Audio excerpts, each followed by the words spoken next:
Indonesia adalah negara demokrasi yang menjamin kebebasan berpendapat bagi setiap warga negara. Tidak seperti masa lalu, kini suara rakyat tidak hanya disampaikan melalui demonstrasi atau media massa. Dalam hitungan detik, seseorang dapat menyampaikan kritik, opini, hingga protes melalui media sosial. Era digital seharusnya membuka ruang diskusi yang lebih luas, namun di tengah kebebasan tersebut, muncul pertanyaan yang semakin sering diperbincangkan. Apakah masyarakat benar-benar bebas menyampaikan pendapatnya di ruang digital? Saat ini, kalau mengkritik pemerintah di media sosial, apakah masih aman? Kenapa ya orang takut buat mengunggah opini politiknya? Apakah kebebasan berpendapat memiliki batas? Atau justru ruang digital menjadi ruang yang diawasi?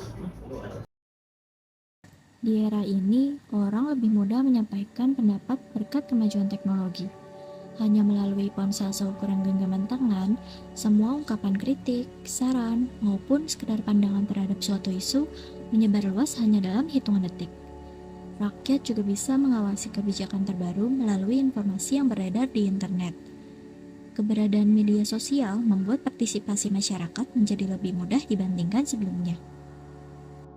Demokrasi digital telah membuka kesempatan yang lebih luas bagi masyarakat untuk berpartisipasi dalam kehidupan berbangsa dan bernegara.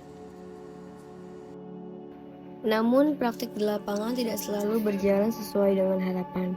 Sebagian masyarakat merasa khawatir ketika menyampaikan kritik secara terbuka.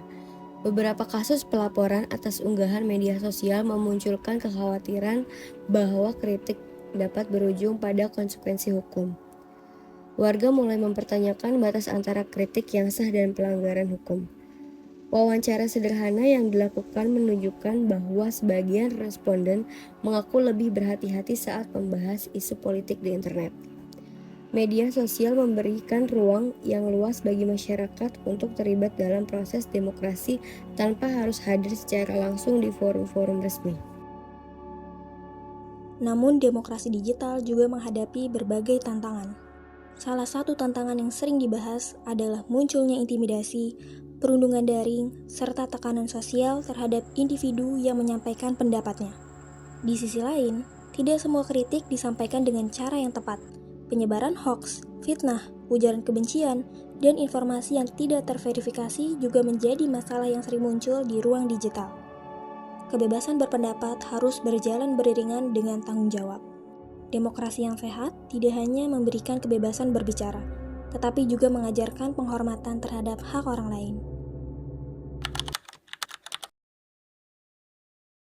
Kalau sekarang masih bebas, tapi masih banyak orang jadi lebih hati-hati dalam menyampaikan pendapatnya.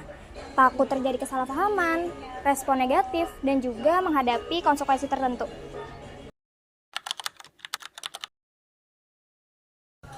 Belum sepenuhnya bijak sih, masih banyak yang nerima informasi tanpa cek kebenarannya dulu. Jatuhnya hoax.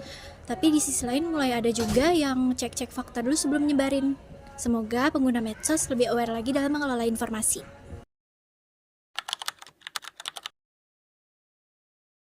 Menjaga ruang diskusi agar tetap sehat adalah dengan menggunakan media sosial secara bijak, serta memverifikasi setiap informasi yang diberikan, kemudian menghargai dan menjaga perbedaan pendapat, serta menghindari penyebaran hoaks dan ujaran kebencian kepada suatu pihak. Dengan begitu, ruang bicara digital akan menjadi lebih aman, lebih sehat, serta lebih produktif bagi semua pihak. Jika kritik dan saran kita ingin didengar oleh pihak pemerintah, kita harus menyertai kritik dan saran tersebut dengan solusi yang efektif atas permasalahan yang diajukan oleh pengkritik. Lalu, kritik dan saran tersebut juga harus disertai dengan data-data yang kuat, lalu disampaikan melewati jalur yang semestinya, seperti media massa, contoh media online seperti situs berita. Dampaknya sih ada, tapi nggak instan dan nggak selalu kelihatan dramatis. Komentar masyarakat biasanya ngebuat pemerintah lebih hati-hati dalam mengambil keputusan, terutama untuk isu yang lagi ramai dan banyak faktor pendukungnya. Kadang kebijakan itu bisa ditahan, diundur, atau bahkan ditambah peraturannya agar lebih aman. Kebebasan berpendapat merupakan hak setiap warga negara, namun hak tersebut harus digunakan secara bertanggung jawab dengan menghormati hukum, etika, dan hak orang lain. Di tengah perkembangan teknologi yang semakin pesat, bergantung pada kemampuan seluruh masyarakat untuk menggunakan ruang digital secara bijak, kritis, dan bertanggung jawab.